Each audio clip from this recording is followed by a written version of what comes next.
Volume study 10 ಪ್ರಾಸ್ತಾವಿತ ಪರಿಹಾರಗಳು ಸಾಮಾಜಿಕ ಹಾಗೂ ಆರ್ಥಿಕ proposed remedies social and financial ಪುಟ 314.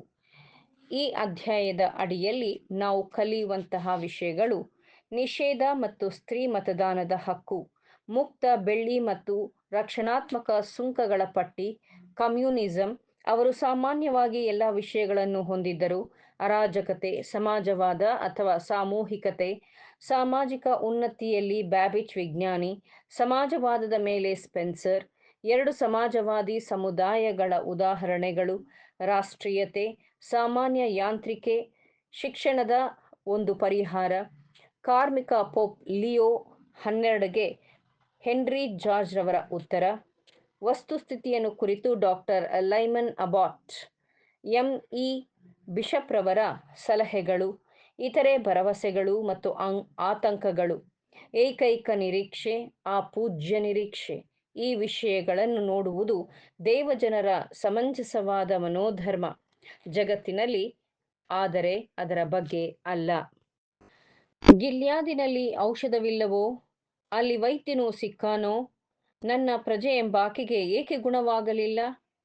ಬಾಬೆಲು ಯೆಹೋವನ ಕೈಯಲ್ಲಿನ ಹೊನ್ನಿನ ಪಾತ್ರೆ, ಲೋಕದವರೆಲ್ಲರೂ ಅದರಲ್ಲಿ ಕುಡಿದು ಮತ್ತರಾದರು, ಜನಾಂಗಗಳು ಅದರಲ್ಲಿ ದ್ರಾಕ್ಷಾರಸವನ್ನು ಕುಡಿದು ಹುಚ್ಚಾದವು. ಬಾಬೆಲ್ ಥಟ್ಟನೆ ಬಿದ್ದು ಹಾಳಾಯಿತು, ಅದಕ್ಕಾಗಿ ಅಂಜಿರಿ, ಅದರ ನೋವನ್ನು ನೀಗಿಸುವುದಕ್ಕೆ ಔಷಧವನ್ನು ಸಂಪಾದಿಸಿರಿ, ಗುಣವಾದೀತು. ಬಾಬೆಲನ್ನು ಸ್ವಸ್ಥ ಮಾಡುವುದಕ್ಕೆ ನಾವು ಪ್ರಯತ್ನ ಪಟ್ಟರೂ ಅದು ಸ್ವಸ್ಥವಾಗಲಿಲ್ಲ. ಬಾಬೆಲನ್ನು ಬಿಟ್ಟು ನಾವೆಲ್ಲರೂ ನಮ್ಮ ದೇಶಗಳಿಗೆ ಹೋಗೋಣ, ಅದು ಹೊಂದಬೇಕಾದ ದಂಡನೆಯು ಆಕಾಶವನ್ನು ಮುಟ್ಟುವಷ್ಟು ದೊಡ್ಡದಾಗಿದೆ, ಹೌದು, ಗಗನದವರೆವಿಗೂ ಬೆಳೆದಿದೆ. ಯೆರೆಮೀಯ 8:22. ಪ್ರಸ್ತುತ ಒಪ್ಪಿಕೊಳ್ಳಬಹುದಾದ ಗಂಭೀರ ಸ್ಥಿತಿಯಲ್ಲಿ ನರಳುತ್ತಿರುವ ಸೃಷ್ಟಿಯ ಉಪಶಮನಕ್ಕಾಗಿ ವಿವಿಧ ಪರಿಹಾರಗಳು ಎಲ್ಲವನ್ನೂ ಗುಣಪಡಿಸುವುದು ಎಂದು ಪ್ರತಿಪಾದಿಸಲಾಗಿದೆ. ವಿವಿಧ ಚಾತುರ್ಯ ಪ್ರಯತ್ನಗಳು ಬಳಲುತ್ತಿರುವ ದೇಹದ ಬಗ್ಗೆ ಸಹಾನುಭೂತಿ ಹೊಂದಿರಬೇಕು. ಅವರು ಪ್ರಕರಣವನ್ನು ಪತ್ತೆ ಹಚ್ಚಿದ ನಂತರ ರೋಗಿಯು ತಮ್ಮ ನಿರ್ದೇಶನದಂತೆ ಪ್ರಯತ್ನಿಸಬೇಕು ಎಂದು ಹಲವು ಸಲ ಚಿಂತಿಸುತ್ತಾರೆ. ಪರಿಹಾರವನ್ನು ಕಂಡುಹಿಡಿಯುವ ಮತ್ತು ಅದಕ್ಕೆ ಅನ್ವಯಿಸುವ ಪ್ರಯತ್ನಗಳು ಖಂಡಿತವಾಗಿಯೂ ಶ್ಲಾಘನೀಯ ಮತ್ತು ಅದು ಎಲ್ಲ ಸಹೃದಯ ಜನರ ಮೆಚ್ಚುಗೆಯನ್ನು ಪಡೆಯುತ್ತದೆ. ಅದೇನೇ ಇದ್ದರೂ, ದೇವರ ವಾಕ್ಯದಿಂದ ಜ್ಞಾನವನ್ನುಂಟು ಮಾಡುವ ಗಂಭೀರವಾದ ತೀರ್ಪು ಪ್ರಸ್ತಾವಿತ ಯಾವುದೇ ಪರಿಹಾರಗಳು ಬೇನೆಯನ್ನು ಗುಣಪಡಿಸುವುದಿಲ್ಲ ಎಂದು ನಮಗೆ ತಿಳಿಸುತ್ತದೆ.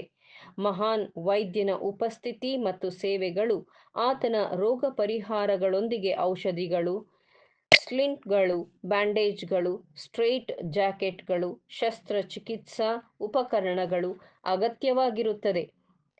ಅವರ ದಕ್ಷ ಮತ್ತು ಸತತ ಪ್ರಯತ್ನಗಳು ಮಾನವ ಅವನತಿ ಮತ್ತು ಸ್ವಾರ್ಥದ ರೋಗವನ್ನು ಗುಣಪಡಿಸಲಾರದು. ಆದರೆ ಇತರ ವೈದ್ಯರ ನಿರ್ದೇಶನಗಳನ್ನು ನಾವು ಸಂಕ್ಷಿಪ್ತವಾಗಿ ಪರಿಶೀಲಿಸೋಣ. ಅವುಗಳಲ್ಲಿ ಅವರೆಲ್ಲರೂ ಎಷ್ಟು ದೂರದಲ್ಲಿ ಬಿದ್ದು ಹೋಗಿದ್ದಾರೆ ಎಂಬುದನ್ನು ನಾವು ಗಮನಿಸಬಹುದಾಗಿದೆ. ವಿವಾದದ ಸಲುವಾಗಿ ಅಲ್ಲ, ಆದರೆ ಎಲ್ಲರೂ ಸಹಾಯವನ್ನು ಬಯಸಬೇಕಾದ ಏಕೈಕ ದಿಕ್ಕನ್ನು ಸ್ಪಷ್ಟವಾಗಿ ನೋಡಬೇಕಾಗಿದೆ. ಮುಂದಿನ ಶೀರ್ಷಿಕೆ ಪರಿಹಾರವಾಗಿ ನಿಷೇಧ ಮತ್ತು ಸ್ತ್ರೀ ಮತದಾನದ ಹಕ್ಕು, ಪ್ರೊಹಿಬಿಷನ್ ಅಂಡ್ ಫೀಮೇಲ್ಸ್ ಸಫ್ರೇಜಸ್ ರೆಮಿಡೀಸ್. ಈ ಎರಡೂ ಪರಿಹಾರಗಳನ್ನು ಸಾಮಾನ್ಯವಾಗಿ ಸಂಯೋಜಿಸಲಾಗಿದೆ. ಮಹಿಳೆಯರು ಮುಕ್ತ ಮತದಾನದ ಹಕ್ಕು ಹೊಂದದ ಹೊರತು ನಿಷೇಧವು ಎಂದಿಗೂ ಬಹುಮತದ ಬೆಂಬಲವನ್ನು ಪಡೆದುಕೊಳ್ಳುವುದಿಲ್ಲ ಎಂದು ಒಪ್ಪಿಕೊಳ್ಳಲಾಗಿದ್ದು, ನಂತರವೂ ಅನುಮಾನಾಸ್ಪದವಾಗಿದೆ. ಕ್ರೈಸ್ತ ಪ್ರಪಂಚದ ಹೆಚ್ಚಿನ ತೊಂದರೆ ಮತ್ತು ಬಡತನವು ಮದ್ಯದ ವ್ಯಾಪಾರದಿಂದ ಎಂದು ಪತ್ತೆಹಚ್ಚಲು ಈ ಪರಿಹಾರ ಸಮರ್ಥನೀಯ. ಅಂಕಿ ಅಂಶಗಳನ್ನು ತೋರಿಸುತ್ತಾರೆ ಮತ್ತು ಅದನ್ನು ರದ್ದುಗೊಳಿಸಿದರೆ ಶಾಂತಿ ಮತ್ತು ಸಮೃದ್ಧಿಯ ನಿಯಮವಾಗುತ್ತದೆ ಮತ್ತು ಅಡ್ಡಿ ಆಕ್ಷೇಪವಾಗುವುದಿಲ್ಲ.